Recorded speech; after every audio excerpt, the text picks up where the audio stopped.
Chicago, 2011. A cop is murdered. Police and prosecutors swear they have the trigger man. He swears he didn't do it. How far will each side go to prove they're right? Like it's just one bombshell after another, where you're like, what? The story of a PlayStation, a brain-eating amoeba, and the relentless pursuit of justice. Off Duty, out now. Listen wherever you get your podcasts.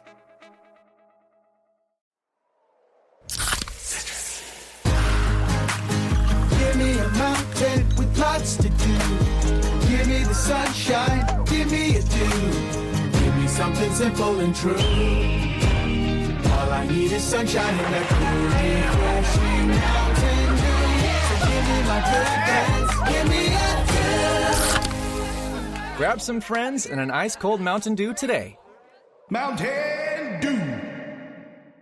Let's be completely honest. Are you happy with your job? The fact is, a huge number of people can't say yes to that. Too many of us are stuck in a job we've outgrown or one we never really wanted in the first place. But we stick it out and we give reasons like, what if the next move is worse? And I've put years into this place. And maybe the most common one, isn't everyone miserable at work? But there's a difference between reasons for staying and excuses for not leaving. It's time to get unstuck. It's time for Strawberry.me. They match you with a certified career coach who helps you get from where you are to where you want to be, either at your existing job or by helping you find a new one. Your coach helps clarify your goals, creates a plan, and keeps you accountable along the way. Go to strawberry.me/career and get 50% off your first coaching session. That's strawberry.me/career. Hello, and welcome back to the Psych Legal Pop Podcast. This is a podcast where we talk about popular culture through the lens of an attorney and a therapist. My name is Brooke Brigham, and I'm an attorney. And I'm Tess Brigham. I'm the therapist. So today we are here to talk about season 4 of Love is Blind. Ooh, on so Netflix. good. Yes.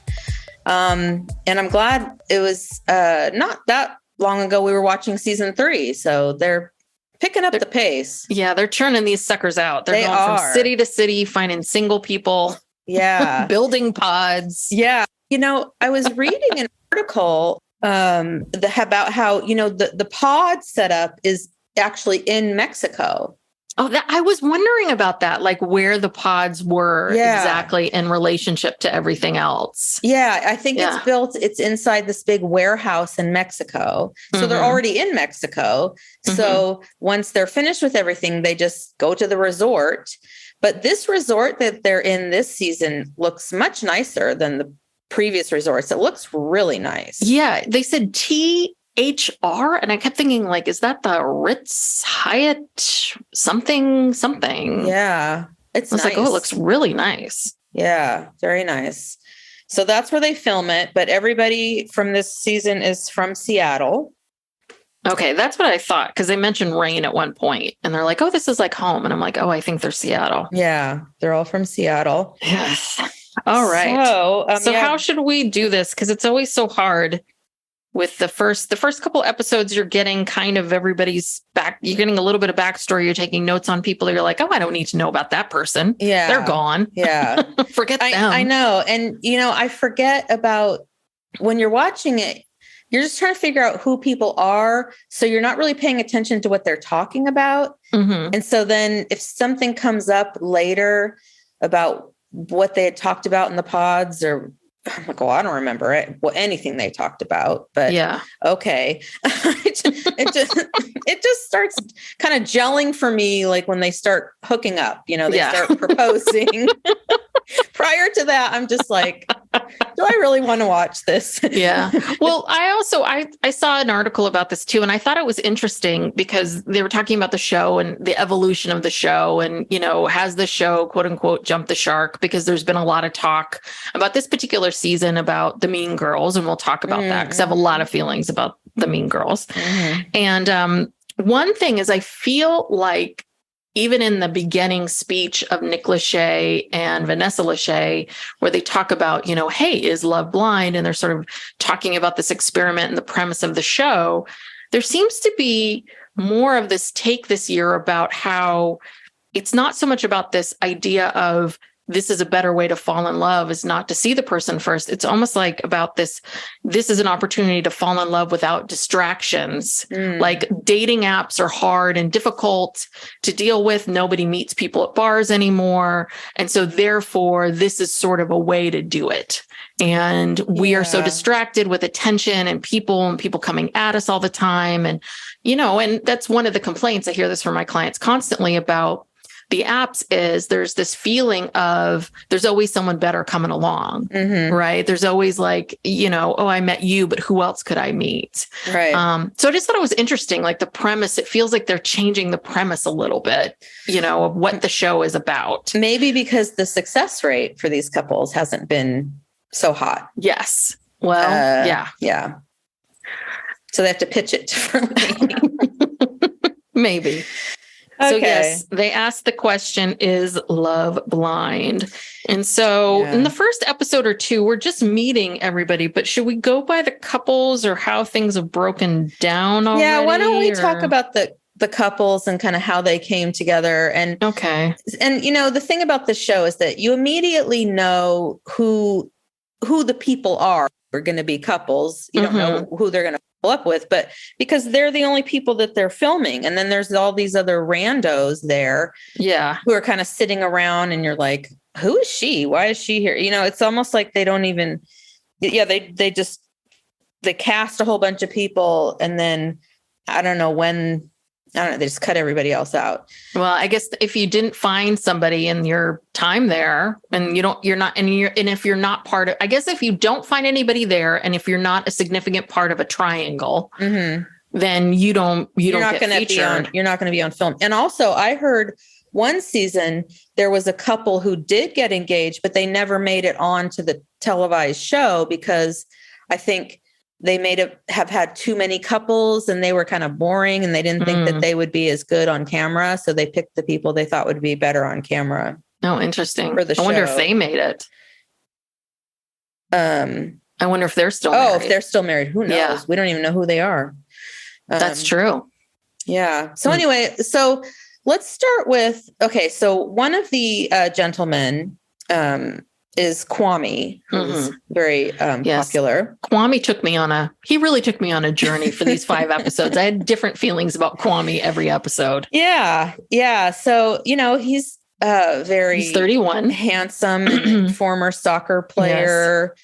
And now he does, I don't know what he does. Business. And this was the other thing. I'm spending all this time writing down what people are doing. I'm like, head of business development, software company, Yeah. So that's what Kwame does. Yeah. And so, I'm sure a lot of ladies liked Kwame, but it came down to this woman, Micah, who is one of the quote unquote mean girls, and Chelsea. Yes. And so all along, I think Micah was really his number one. And she really was quite manipulative. She was also interested in this guy, Paul. Well, also with the ages. So Kwame's 31, Chelsea is 30. She's a speech pathologist and she loves shoes. And Micah's 26 and she's a marketing manager.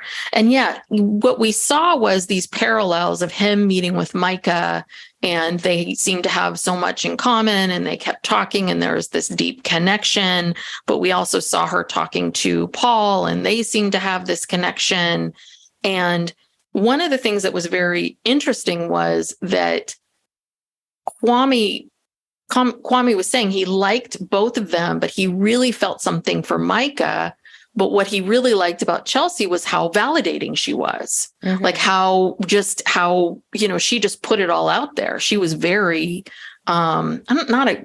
what's the word for it? She was very demonstrative. Like, I like you, this is, and made it very, very clear to him that she really liked him, that she would, love him and take care of him, ask about him, care about him. And so that's why the whole time I'm like, that's why I started thinking there's something up with this Kwame, that he's gravitating towards the girl that is Micah, who's not paying it, who's Why don't you want the person that's validating you? Exactly. Because Micah, yeah, she's kind of unemotional, kind of matter of fact, and she plays games. Like she did this whole manipulation. And I don't really understand how this came about, but so she was also interested in this guy, Paul, who was an environmental scientist from New Orleans. Yes. And Paul was also interested in Amber, who was a twice married flight attendant. Yes. And so she kind of hatched this, she decided one day that she really wanted to get with Paul. And so she hatched this plan with him where she said, you break it off with Amber and I'm going to break it off with Kwame and then we're going to be together. And it happened so fast. I didn't really understand what was happening. You like, how did that just happen one day? Well, and that's the other thing. Time is so strange, right? Because with these first episodes, they're kind of going back and forth in time constantly, like where you're seeing the evolution of this storyline. And then it's almost like, okay, let's go back in time and show you the evolution of a new storyline. But I think that was the thing, was that she and Paul were getting serious. But the problem was that she knew that, that he had Amber and, Paul knew about Kwame. And I think that of all the other seasons, this is the first time the fact that everybody is dating the same people really became an issue. Because I don't think we have ever seen from the other seasons this much behind the scenes. Like we saw a lot more, there was less.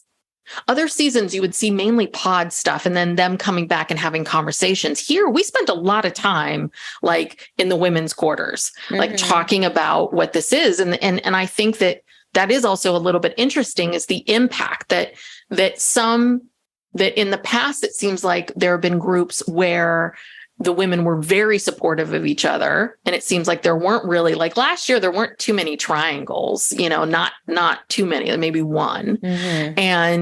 But everybody really liked each other and everyone really supported each other. This year, it is like out the window. Well, so it became very clear that this was creating all this animosity and jealousy. And personally, I think Micah and Irina, and we'll get to Irina, I think those two, I think they wanted to win the game. Yeah. I was going to say, this is the first season where at least what we could see from the editing, where people were treating it more like a game, like it's Survivor or something. Yes. And not about, really wanting to find love. And I think Micah, maybe she did that thing with Paul because she thought Paul was more of a sure thing and she knew she could manipulate him and tell him, oh, just break up with Amber, and we could be together. Maybe she felt Kwame wasn't as a for sure thing, even though he sure did act like it, And it was really, and she just sort of cut him off really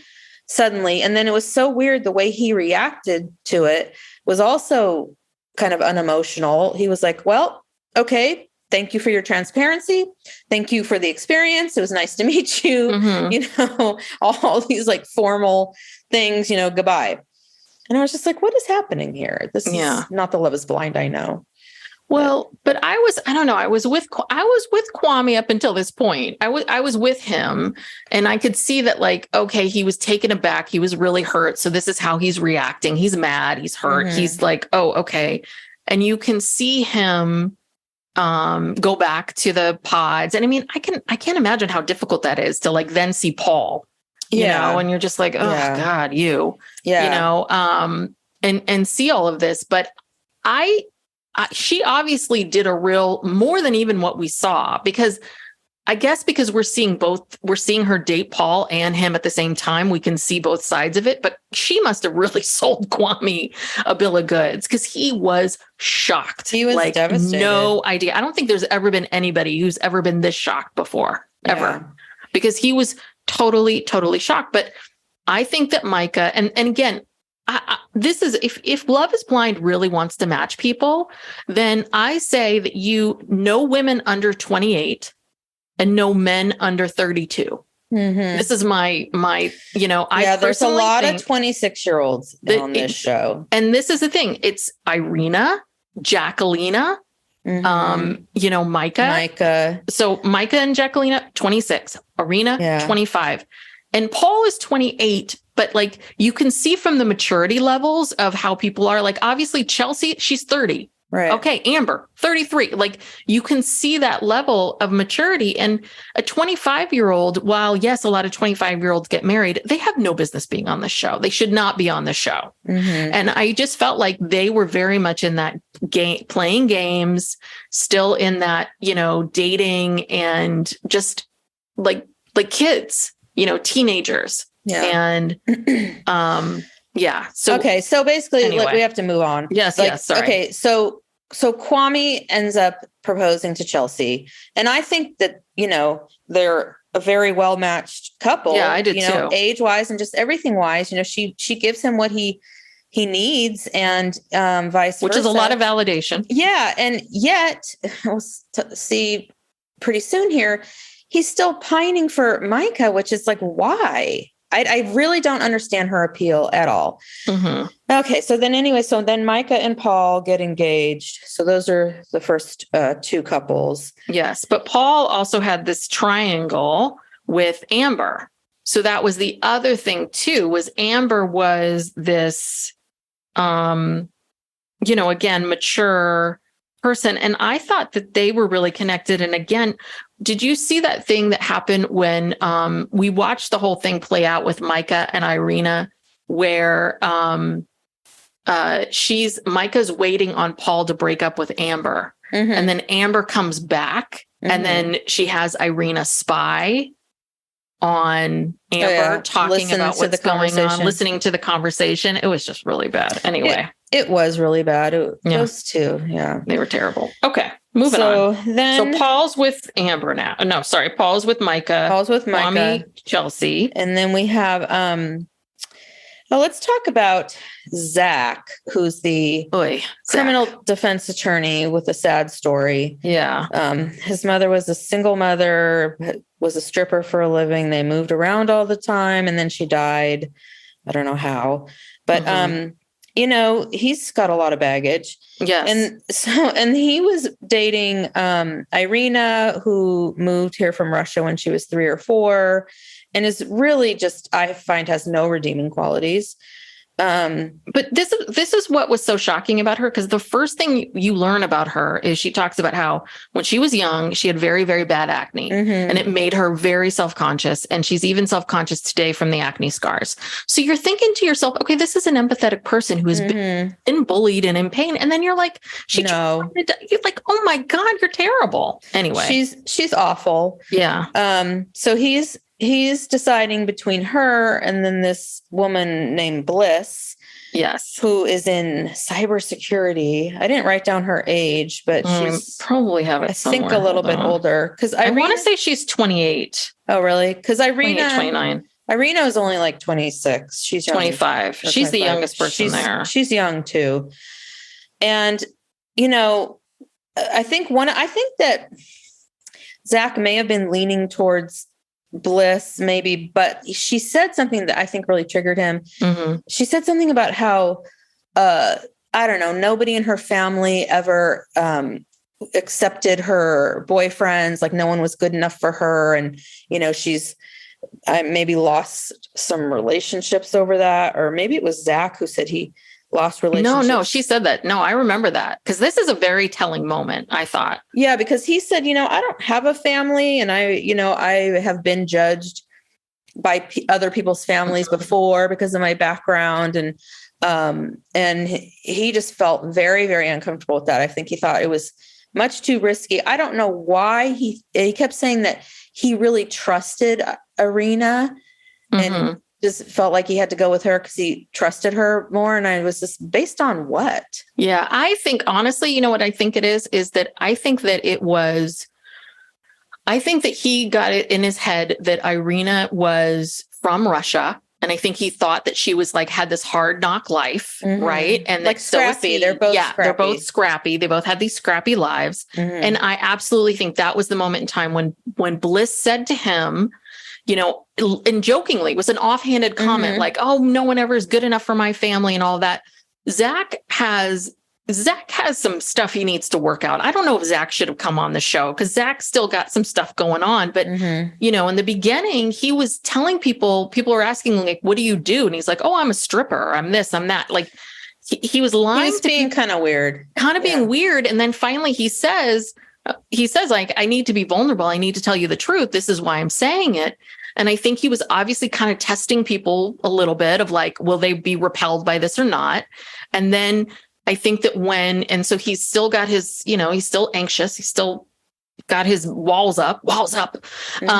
And from just being judged as a kid. And so when Bliss said that thing about her family, I think he was like, oh God, no, I can't be judged. I can't be judged. And I think he just decided there, even though Irina forgot his birthday, was like really manipulative about it. And like lame. She was the worst. She was so lame. But, you know, he proposes to her anyway. Yeah. And again, I don't know. I mean, again, I think it's, and I don't even think and I think this is, again, what we see. This is the problem with the Bachelor or the Bachelorette. Yeah, she wanted to move on in the process. Yeah, you want to move on to whatever the next thing is, but you also want to win whatever this is. And I think it's also easy when you're in these, what else do you have to talk about all day long except for these conversations that you're having, right? Like people in your mind you start forgetting all the weird things or the things that you think that you should be, you know, you actually should be paying attention to. And you just start getting hyper focused on, I must make this person love me, you know? Yeah. And she and Micah were the two, you know, they were BFFs and they would talk about everybody and they would, you know, they were just mean. They were mean girls. They were very mean. Just making fun of people, talking about people, scheming. Yeah, I think just trying to figure out how do we both move on to the next level? That's why I think Micah thought Paul was a better chance of moving on, you know, because I think Kwame had more, maybe, you know, had more interest in him or something. I don't know. But, anyway, so Zach proposes to Irina, and that is a disaster. But yes, then we have the oldest couple. We have Tiffany, who's 36, and Brett, who's 35. Oh, these two give me hope. Yeah, they're the only two that I think will make it. They're the most normal, and like Tiffany is just so sweet and validating and understanding and nice to him. And you know, he's had some struggles. And it was funny because he's very successful now. He designs tennis shoes for Nike or something. And, you know, but he never went to school, never went to college, and kind of, again, had kind of some scrappy aspects to his life. And she said that in real life, she never would have given him the time of day because he didn't have a college education. Yeah. She would have filtered him out in one of those apps or something. No college degree. Yeah. Yeah. So interesting. They just, you know, got along great. There was a little hitch when he was finally telling her that he loved her, she fell asleep on the couch. But, you know, I'm sure it was a long day of day drinking and talking. And, those gold goblets. She was tired. Yes. So she got woken up, and I was a little worried there, but then I was like, oh, okay, there's nothing to be worried about. I thought he was going to take this. I thought Brett was not going to be able to come back from this, but I was like, oh, I think they played that up. I'm sure he could understand what happened. So they get engaged. Yes. And then they're the most stable, normal people. Yeah. So far. And then the last couple, I believe, is Jackie and why am I blanking on Marshall? So Jackie is this very feisty, beautiful 26-year-old. And so she had two very different people she was interested in. So there was this other guy. What was his name? There was Josh and Marshall. Okay, so Josh, because she said that, you know, normally she goes for these guys who are all tatted up and, you know, she likes the bad boys. And I think Josh was maybe more in that camp. And Marshall was very, very different, you know, and she says, you know, Marshall is someone who's going to help me grow. He's different from, what I'm used to, which isn't working. And so, yeah, they're pretty different, but she ended up picking Marshall, and they got engaged. And Yes. I can't remember if there was anything else significant about them at this point. No, I think what we see from the upcoming episodes that again, I think Jacqueline is very young, and I think he's young too, but he is young too. He seems older, but I think this again is one of those things where, right? It's that Mark saying where it's like, you don't want to be part of a club that would have someone like you as a member. It's, it's like some women and men have a hard time loving someone who loves them so much. They keep thinking, well, you must be a loser. There's something. And I feel like she sees that with Marshall, right? Yeah. Like, why is this guy so sensitive and sweet? Why is he so kind and caring? Maybe I need to go find someone who's going to treat me like crap. And I think that's, the same for these other young girls too. So I think that's what we're going to see. But well, that's a tale as old as time. yes, it is. It is. So I will say I did have to fast forward through some of the songs that people were singing, the poems. It was just too much. I just had to it was just like, oh yeah, God. That's why I find the pods really boring and hard to pay attention to. I like to just tell me who these couples are, give me a little bit of background. I don't need to see the whole falling in love process. Let's move on. And so then, of course, they propose in the pods, but they haven't seen each other. So I guess the next day they get to see each other in person. And did all of them propose again with a ring? Yeah, pretty much. They all did. They all proposed, and everyone was really excited to see each other, except Irina and Zach. Yeah, everybody else was very much like, oh my God, and kissing and hugging and affectionate. But Zach and Irina, no. Yeah. She looked disgusted, and she told him she was so mean. She said he looked like a cartoon character. Yeah. Yeah, she wouldn't kiss him, Yeah.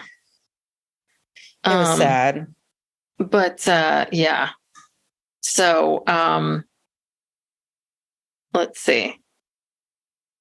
So then so they all see each other in person. Everybody seems very satisfied except for Zach and Irina. So then they go off to the beautiful resort. Yes, yes. And they, finally get to be together. And I think they're together for maybe a night before all five couples meet up. Yeah. The best is Marshall asks Jacqueline, should we wait to have sex? She's like, why? That was great. She's like, why would we do that? That's crazy. But it's funny because some of them are totally down to fuck, and basically them, Chelsea and Kwame were ready to rip their clothes off. That Chelsea was DTF day one.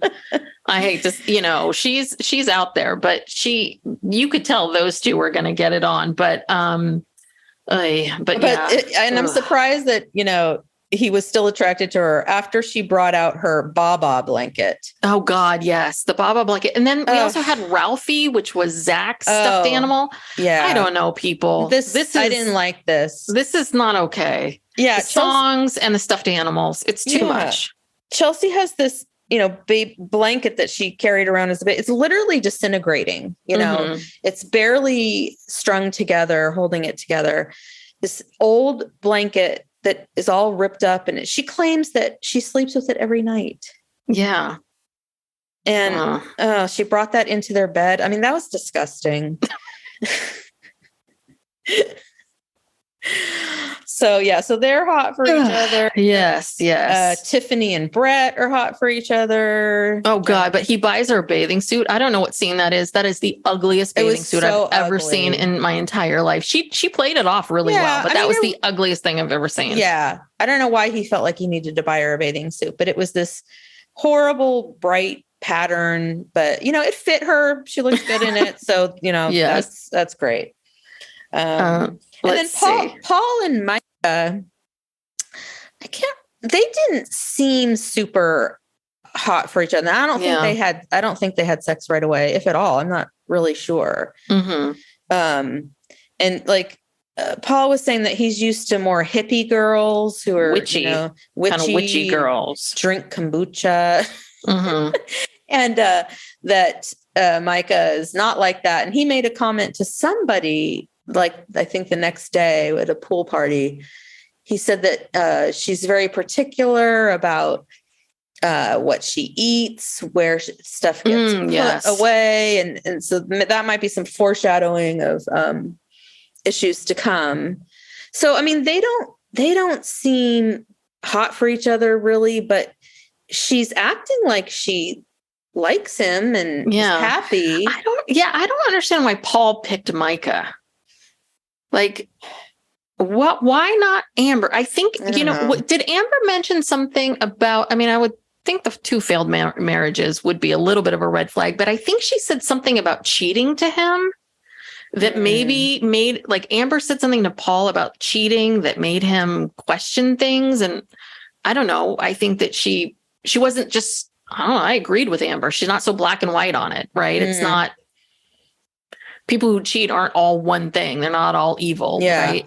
And I feel like this is what happens in these pods. I swear to God, I think people, they get so fixated on these, like, one or two things that people say, and then they assume that that's what this is, versus like maybe really stopping and thinking about, how do you feel when you're with the person? But anyway, so I kind of feel like with Paul, I don't know, maybe this is the way it's edited or something, but I think he's just easily manipulated. He doesn't seem like there's a lot going on upstairs. And I think he was just part of Micah's manipulation to ensure that she could, go to the resort and stay on TV and get more Instagram followers or whatever she's doing this for, Yeah. Well, Paul reminds me a little bit of Cole in a way, that kind of, like, really, probably he's 28. He's probably a little too young for this. Is he really ready for marriage? I think that he thinks he should be ready for marriage, but I don't know if he is. And I think he's someone who's like big on experiences. And so this is the next experience that he's going to have. And I don't know. He's a hard person to kind of get a sense of like who he is. But then the best is when everyone gets to see each other for the first time. That's always fascinating. Utterly, utterly fascinating. So everybody sees each other. And the only overlap here, I believe, is the Kwame Micah Chelsea one. That's the only overlap, but there are some new developments with Paul and Irina. Oh yeah, but I'm just talking about, the only one. We didn't really talk about they are not doing well at all. They haven't even. Oh, Zach and Irina haven't done well at all. Yeah, but I'm talking about Irina and Paul. They have a few moments. This is we see from the previews. Oh, but not in the first 5 episodes. No. Yeah. Okay. So, so the big thing is Kwame and Micah seeing each other. And, I think that, I don't know if it was at this meeting or the pool party the next day where things got really weird between them. I think this was all one night. I think there was one conversation, and then I think she said something, and then that created a fight, and then they had a second conversation. What happened, the drama really was out by the pool, where they were being very flirty with each other. They were talking to each other for a very long time and touching each other and hugging each other. I mean, it was a lot. And, Chelsea's watching all of this, and she's kind of like, at first she's like, okay, I understand. They have to, they did have a relationship in the pods, and, you know, they got to like have some closure, talk about whatever they're going to talk about. But it just went on and on and on. And they were like very, very touchy feely. Yeah.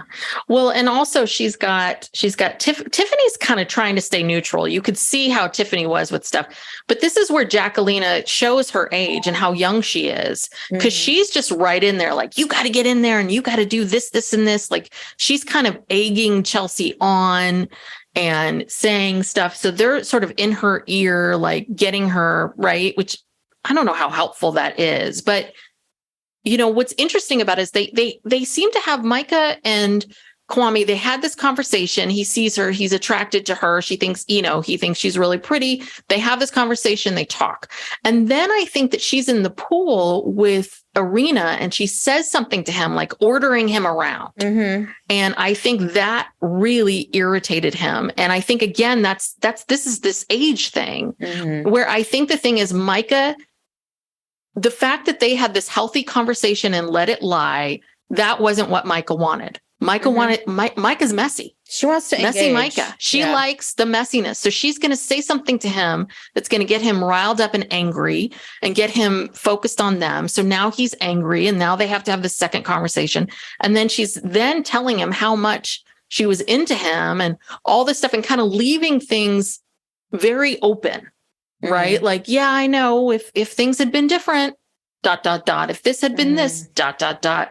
and really playing with him. But at the same time, you're like, Kwame, you made a choice. She made her choice. You're an adult. He's engaging too. Yeah. And this is this whole validation thing.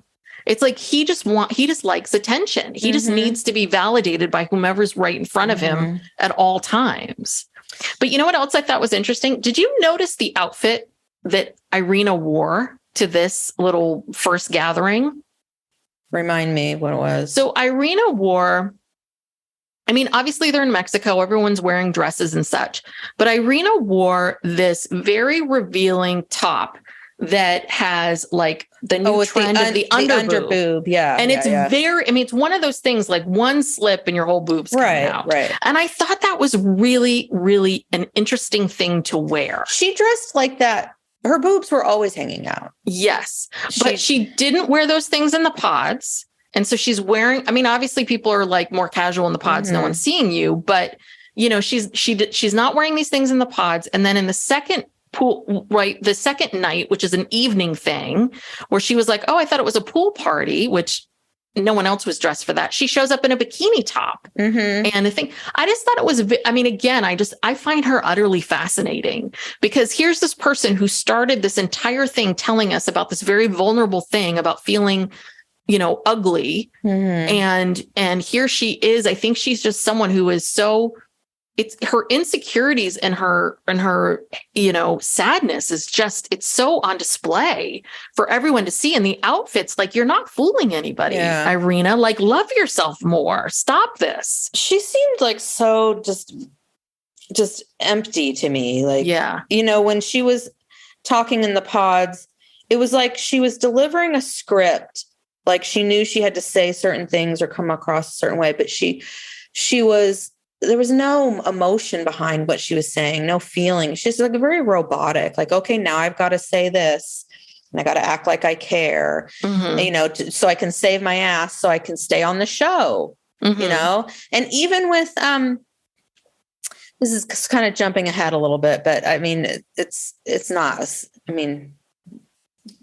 spoiler or anything if you watched all the episodes that came out, but you know, she's just going along with it. And she will not even hug or kiss Zach. They admit to each other that, you know, finally they admit that they're miserable, that they can't even stand sleeping in the same bed, even though they're like on opposite sides of the bed. And thank God he just said, you know, let's just call it. This isn't going to work. It's over. It's done. And she was like, yeah, you're right. Okay. You could just tell right there. Like and then she started talking about who she really liked. She started talking about Paul. Yeah. She's brushing her teeth, you know, and they finally just stopped the facade and just talked, you know, honestly, it was clear they did not like each other. at all. And now she's scheming to, okay, well, how can I stay on this show? Mm-hmm. Which she finds a way, I think, based on the. So you think that scenes. she's now interested in Paul because she wants to stay on the show, or do you think she's interested in Paul because this is just sort of who she is, right? Like, I mean, there's a little bit of an illness of some people are only interested in people when they're with other people, Mhm. right? Like, you know, does she only want Paul because Paul is with Micah? But I don't know. yeah. Yeah, and Micah's supposed to be her friend. Yeah. Frickin' frack. Yeah. But I also feel like everyone was very mean to Zach. Okay. Zach's a little goofy. But you know, I don't think he's that goofy. I don't think he's that goofy. And people were so mean. Everyone's like, I wouldn't hire him as my lawyer. And people are like, people were saying things like Bliss dodged a bullet. And Yeah, what one did of them they said, have I wouldn't against hire him him? as my lawyer. And what a weirdo. And I hate that guy. Like it's interesting because you could see Tiffany's like trying not to, you know, think Tiffany, the adult in the room, is sort of trying to be nice and not engage. But even Chelsea was getting on that bandwagon. Jacquelina was being mean. They were all being so mean to Zach. Like he's this big loser. And I'm like, that's not true. You know, God.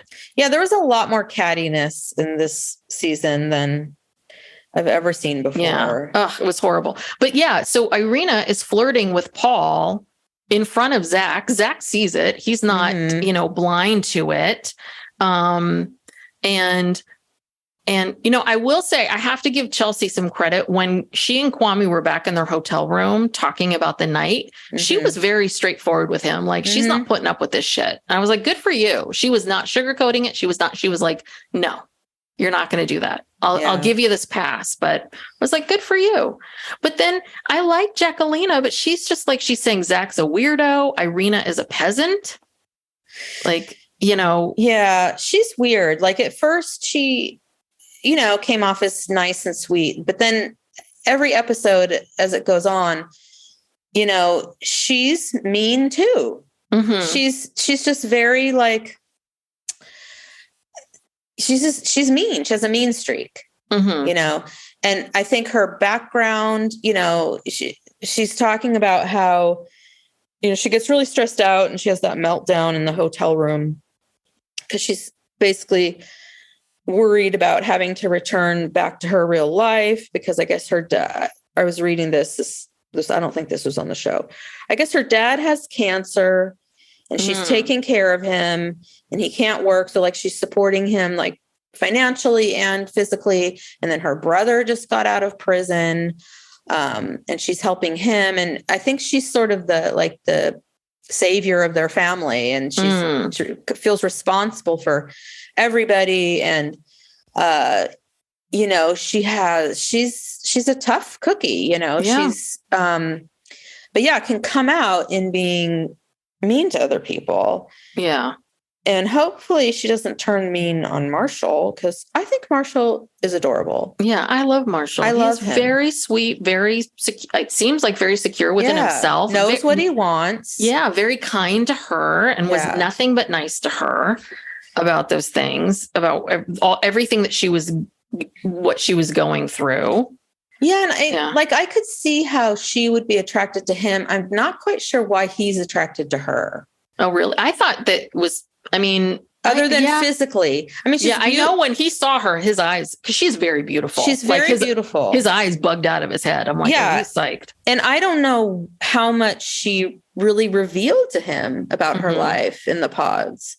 I think that Marshall, you know what it is? I think Marshall likes to take care of broken birds. Yeah. You know, I mean, I think, you know, there are lots of, and I think that Jacquelina is in this weird place where she's partially broken and partially has to be the person to take care of other people, right? She's back and forth in this weird place. And I think that in these pods, I also think that again, these pods, you can show one side of yourself to people. You can show one version of yourself. I mean, everyone talks about like, oh, you know, you really reveal yourself, but it's like, no, I mean, you can just show and talk about one slice of who you are, one aspect of who you are.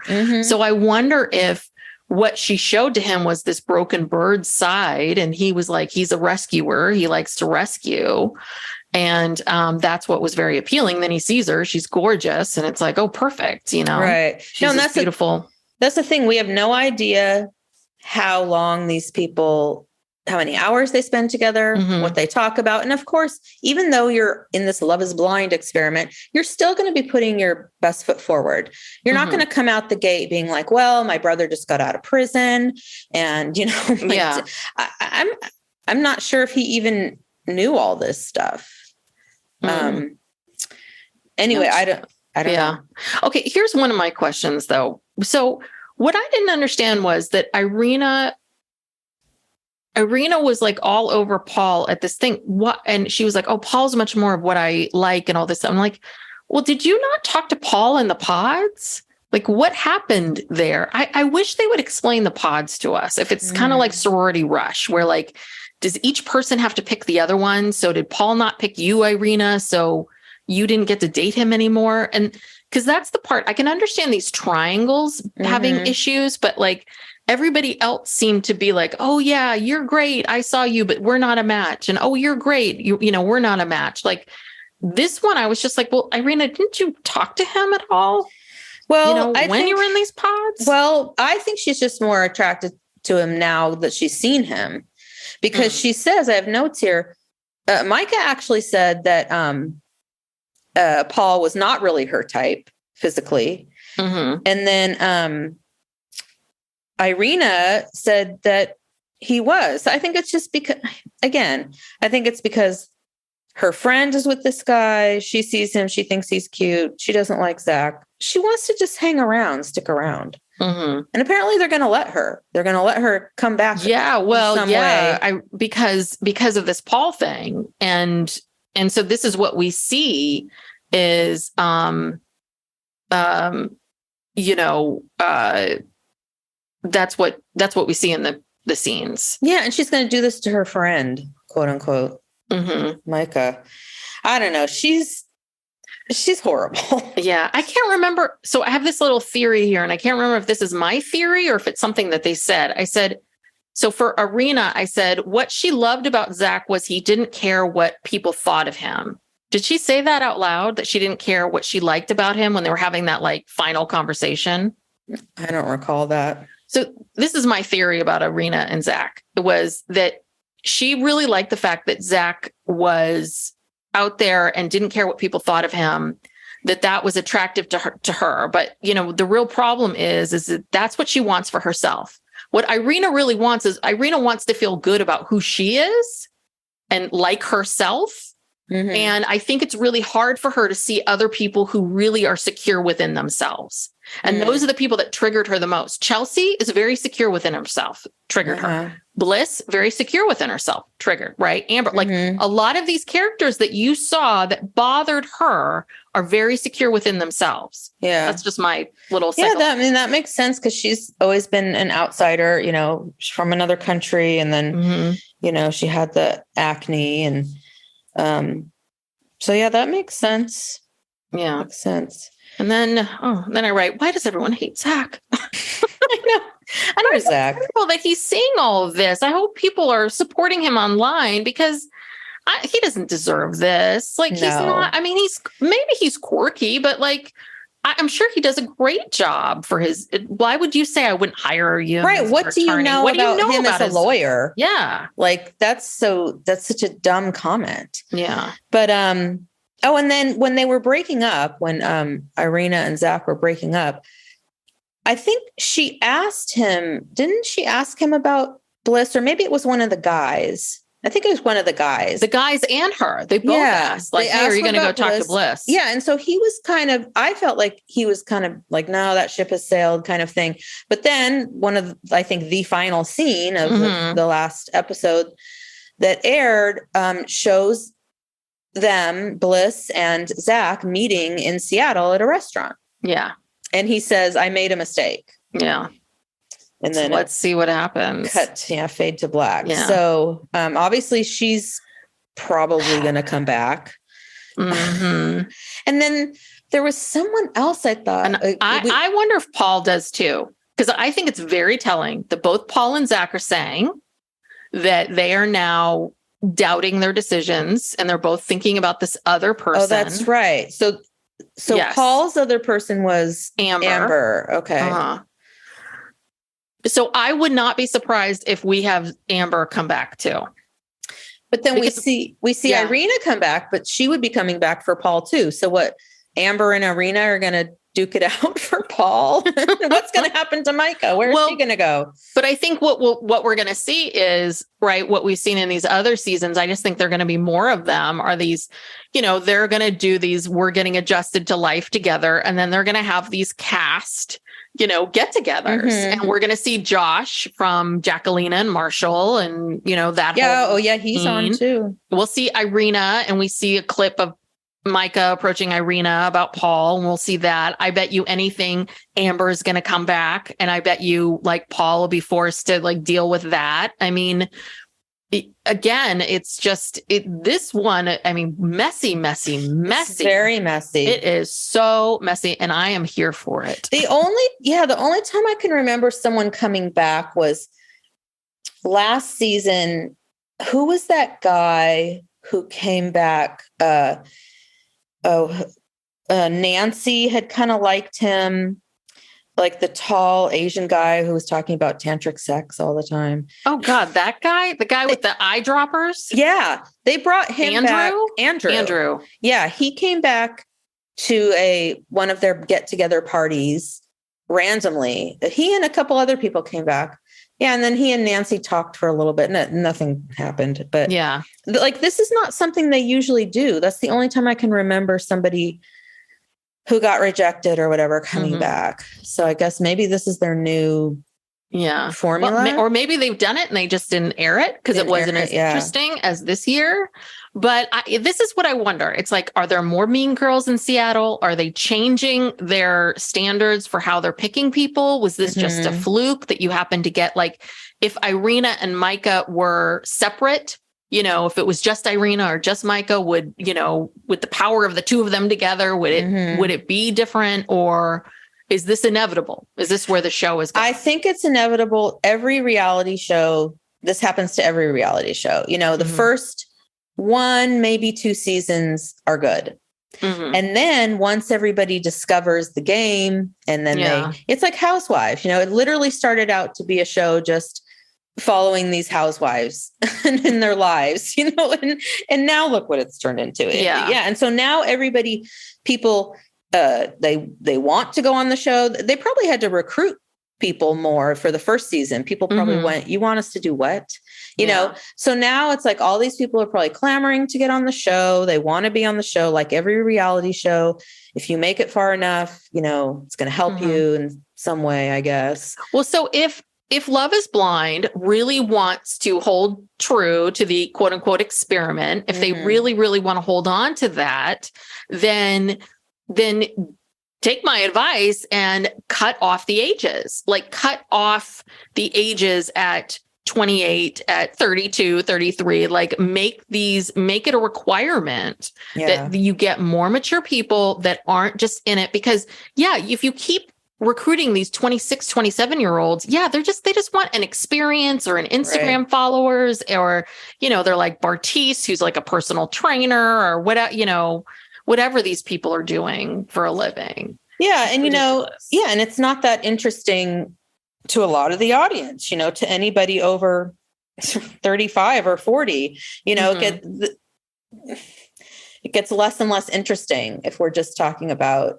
these 26-year-olds and switching partners and, whatever they're doing. Well, yeah. And it's are we then going to have to watch Micah and Irina get in a fight? And now we've got this cat fight between the two of them. And I mean, over Paul, I don't know. I don't know. Gosh. I liked Bliss. I hope Bliss gives Zach another shot. I really do. And I hope Paul dumps Micah and he gives Amber another shot. It's just, I don't know. It's too much. It's just too much pressure. It's the desire to get paired up is just the pressure is too high. Yeah. Yeah. People are doing whatever it takes. Yes. Whatever it takes. So thank God, love the show. I do love the show. It's like a lot of twists and turns. And when I was watching the, coming up on the season, they're showing all these scenes of, it was very disturbing to me because there were a couple scenes with, the people who I thought were the strongest, Tiffany and, Brett. Oh no. Brett, right? Not Tiffany and Brett. Yeah, there was like the scene where, somebody was crying and then they showed their wedding, a scene from their wedding, and Tiffany looks like very upset and crying. And I'm like, no. We can't have this. Yes.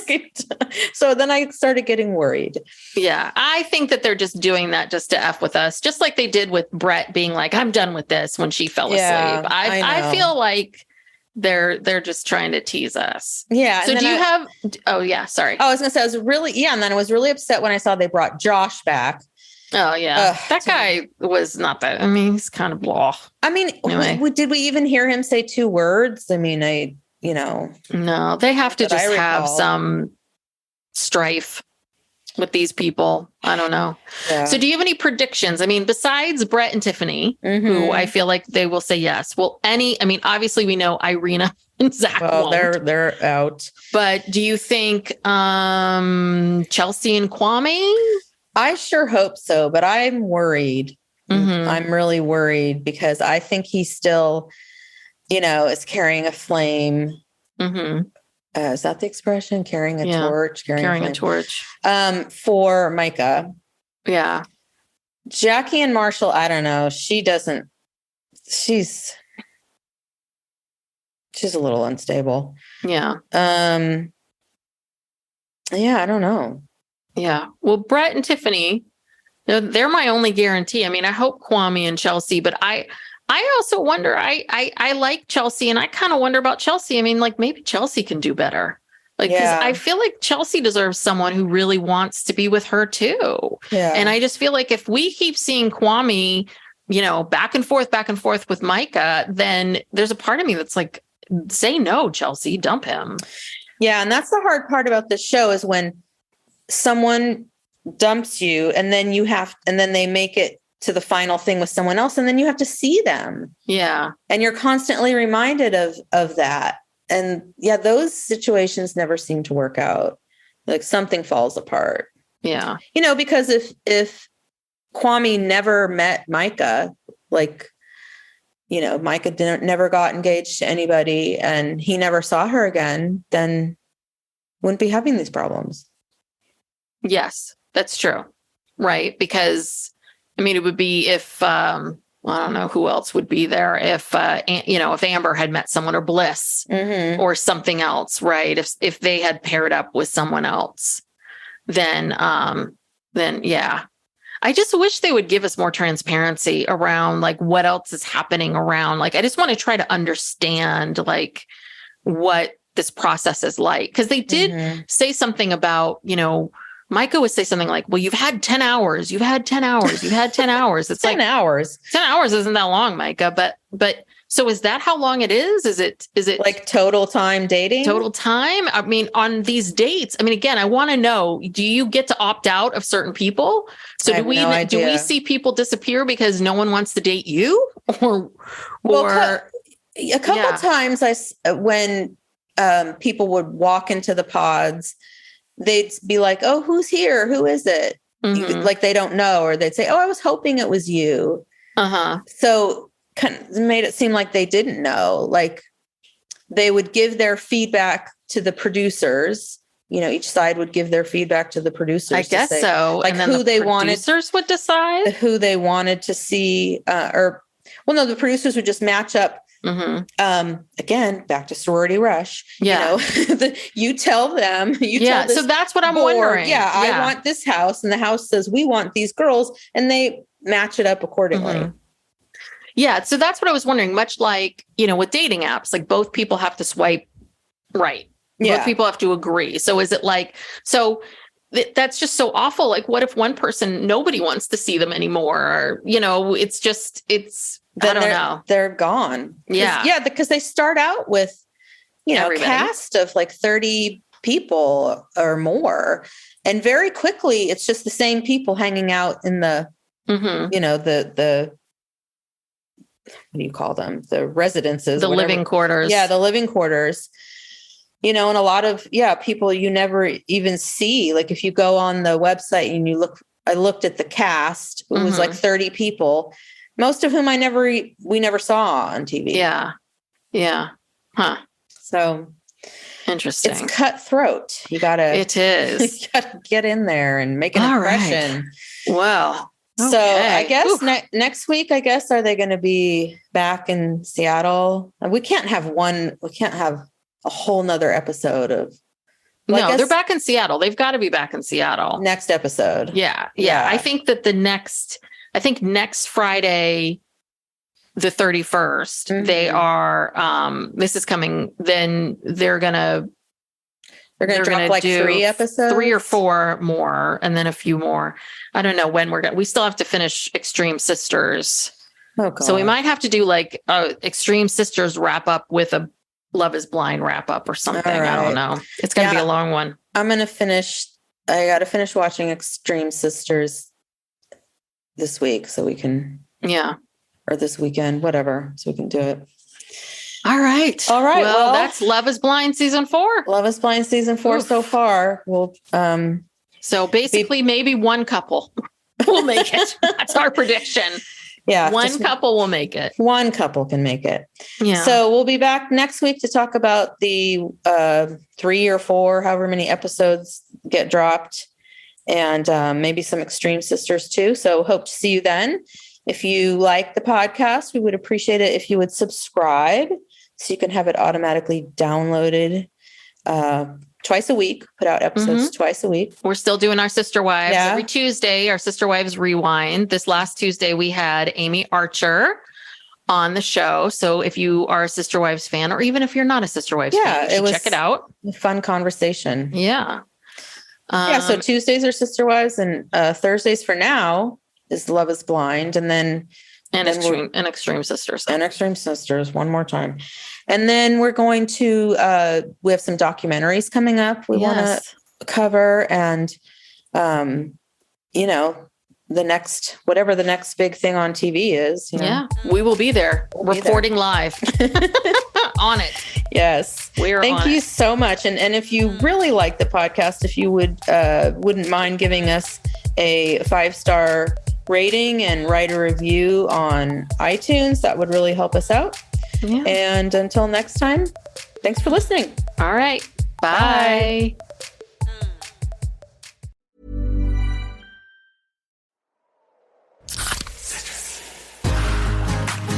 Give me a mountain with lots to do. Give me the sunshine. Give me a dew. Give me something simple and true. All I need is sunshine and a cool, refreshing mountain dew. So give me my good friends, give me a dew. Grab some friends and an ice cold Mountain Dew today. Mountain Dew.